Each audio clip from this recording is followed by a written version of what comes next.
Hello friends, welcome back to our channel Mouni Kanagamedala. ఈరోజు మనం చేసుకోబోయే రెసిపీ ఓరియో బిస్కెట్స్ కేక్. ఎంతో సింపుల్గా ఈజీ ప్రాసెస్లో చెప్తానండి. చాలా బాగుంటుంది, క్విక్గా అయిపోతుంది. కేక్ చేసుకుందాం, చూడండి. వెడల్పాటి గిన్నెలో బటర్ పేపర్ కానీ నెయ్యి కానీ వేసుకొని గిన్నెకి రాసుకుందాం. నెయ్యిని గిన్నె నిండా రాసుకున్నాను. ఇప్పుడు దీంట్లో మైదా స్ప్రింకిల్ చేసుకుందాం. మైదా స్ప్రింకిల్ చేసుకుంటే అంటుకోకుండా వస్తుంది.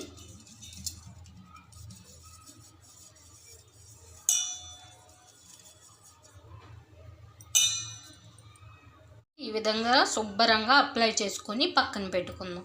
ఇప్పుడు మనం చేయవలసిన పని ఏంటంటే, మందపాటి ఒక గిన్నెని తీసుకొని సిమ్లో పెట్టి వేడి చేయాలి.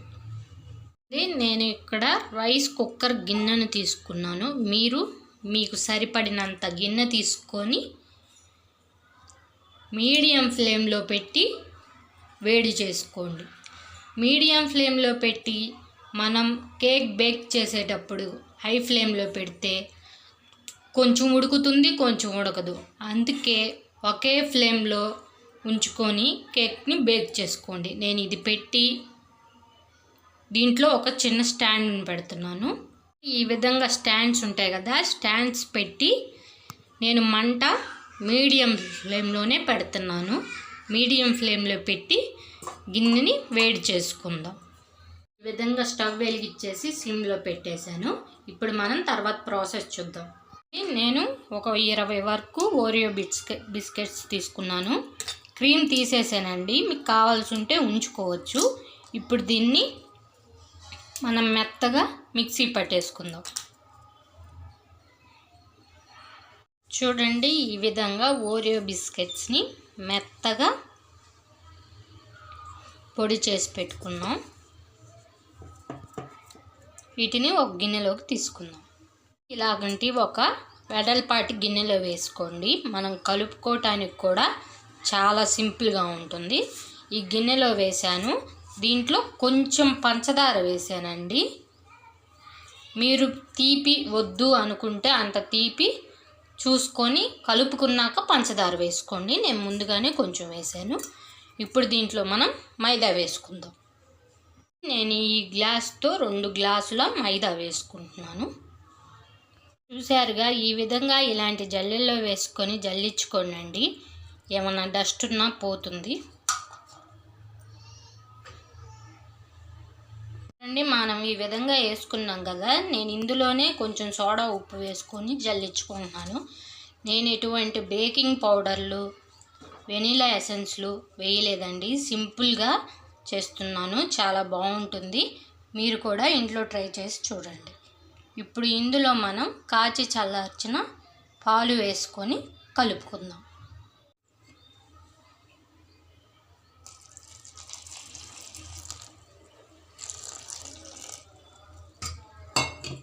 కేక్ బేకింగ్కి సరిపడినట్టు, మరీ అంత లూజ్గా కాకుండా వేసి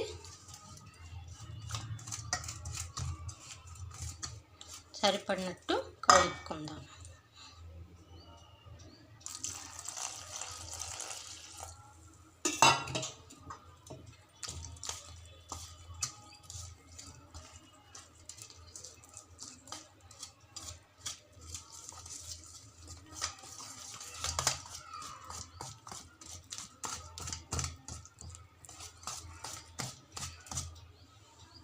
ఈ విధంగా బాగా మిక్స్ చేసుకోండి.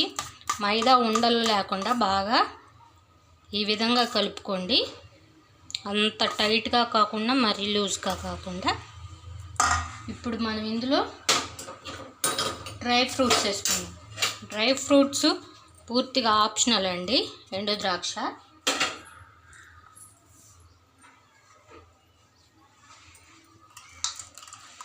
జీడిపప్పు,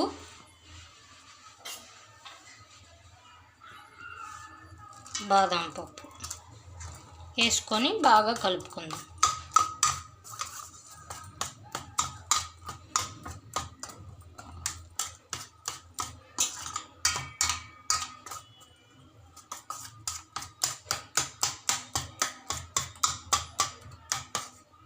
విధంగా బాగా కలుపుకోండి. మీ ఇష్టం, డ్రై ఫ్రూట్స్ వేసుకుంటే వేసుకోండి, లేకుంటే టూటీ ఫ్రూటీ అయినా వేసుకోవచ్చు.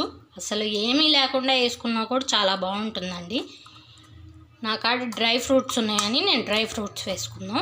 ఇప్పుడు ఇది మనం ముందుగా నెయ్యి రాసి పెట్టుకున్న గిన్నెలోకి ట్రాన్స్ఫర్ చేసుకుందాం.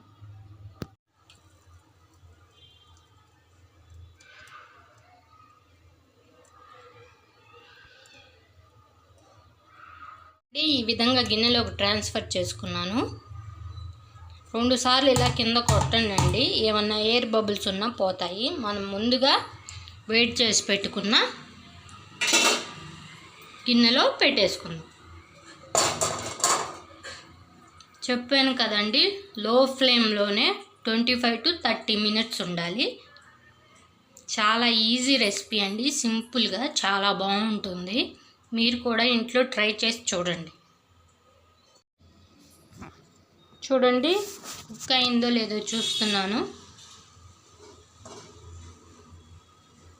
చూడండి బాగా కుక్ అయింది. స్టవ్ ఆపుకొని తీసేసుకుందాం.